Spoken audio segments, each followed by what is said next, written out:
उत्तर प्रदेश में कोरोना के कहर के बाद अब ब्लैक फंगस का कहर झेल रहा है प्रदेश। राज्य में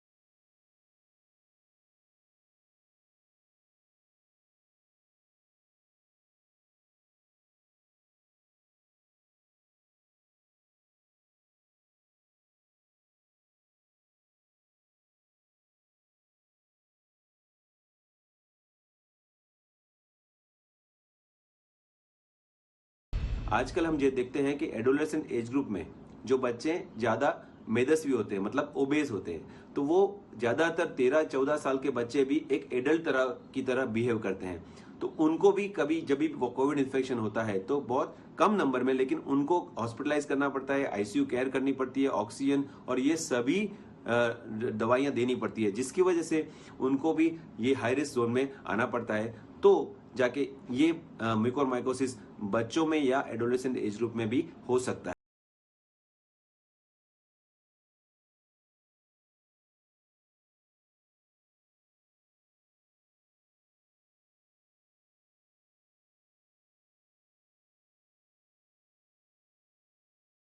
है। अभी इन दिनों ब्लैक फंगस की एक और नई चुनौती भी सामने आई है।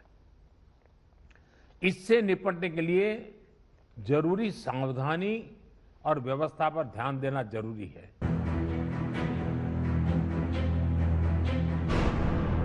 महाराष्ट्र, गुजरात, मध्य प्रदेश, हरियाणा और उत्तर प्रदेश जैसे राज्यों ने ब्लैक फंगस को महामारी घोषित कर दिया है, जिसके बाद ब्लैक फंगस के हर केस को फॉलो किया जा रहा है। लेकिन ब्लैक फंगस महामारी के बीच सबसे बड़ी चिंता इसके इलाज में इस्तेमाल होने वाले इंजेक्शन एम्फोटेरिसिन की भारी कमी है। ये दुर्लभ बीमारी है, जिसकी वजह से अस्पतालों में इसकी दवा का काफी शॉर्टेज है।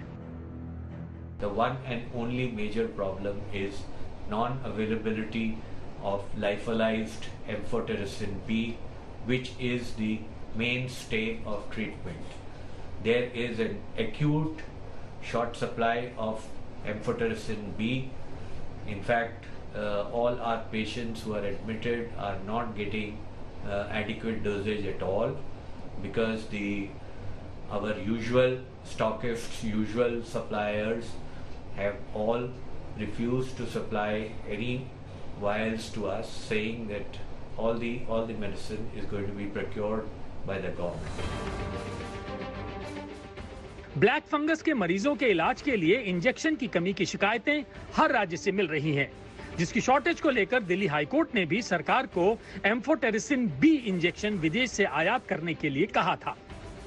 केंद्र सरकार ने एम्फोटेरिसिन बी की कमी सामने आने के बाद अब इसके उत्पादन के लिए 3 दिन में 5 कंपनियों को मंजूरी दी है। देश में 6 दवा कंपनियां पहले से ही एम्फोटेरिसिन इंजेक्शन बना रही थीं, जिन्होंने अपना उत्पादन बढ़ाया है। इसके अलावा भारतीय कंपनियों ने एम्फोटेरिसिन बी की 6 लाख डोज के आयात के लिए भी ऑर्डर दिए हैं। राज्य सरकारों के साथ साथ अब केंद्र सरकार भी ब्लैक फंगस की रोकथाम और इलाज के लिए एक्शन मोड में आ चुकी है। सरकार के माध्यम से, उसके संदर्भ में एक्सपर्ट्स के माध्यम से सभी संबंधित जानकारियां दी जा रही हैं। उसकी दवाई का प्रोडक्शन, उसकी उपलब्धता को भी रैंप अप करने के लिए department of pharmaceuticals, drug controller, उनकी तरफ से भी विशेष प्रयास हो रहे हैं। साथ ही ब्लैक फंगस से बचाव और उसके इलाज को लेकर लोगों में जागरूकता बढ़ाने वाले अभियान भी जोर शोर से चलाए जा रहे हैं।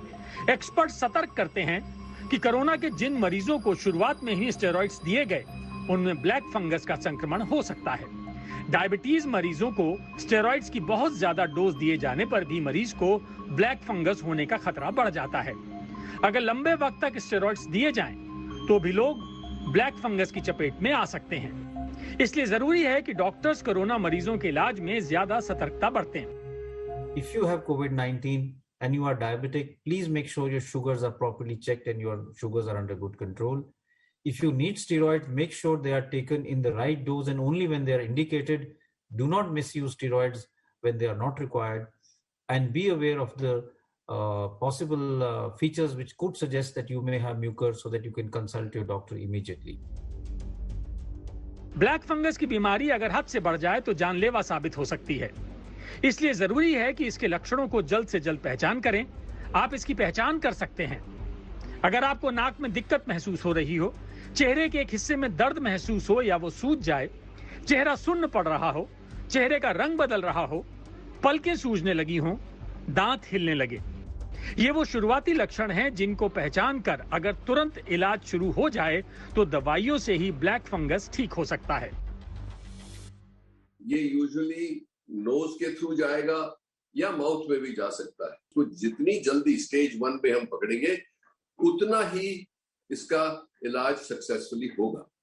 जब ये फेज 2 में जाता है कि जैसे आंखों में चला गया, और कईयों की आपने देखी है कि आईज भी बहुत फूल जाती है, उसमें कई बार आई को सैक्रिफाइस करना पड़ता है, और उसके बाद स्टेज 3 जब ब्रेन में चला जाए।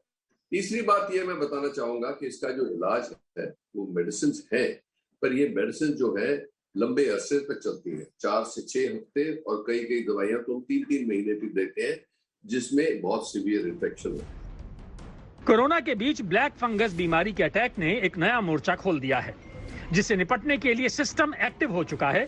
लेकिन इस बीमारी के इलाज में इस्तेमाल होने वाली दवा एम्फोटेरिसिन की कमी अब भी एक बड़ी चुनौती बनी हुई है। दिल्ली से अनीशा माथुर के साथ आज तक ब्यूरो।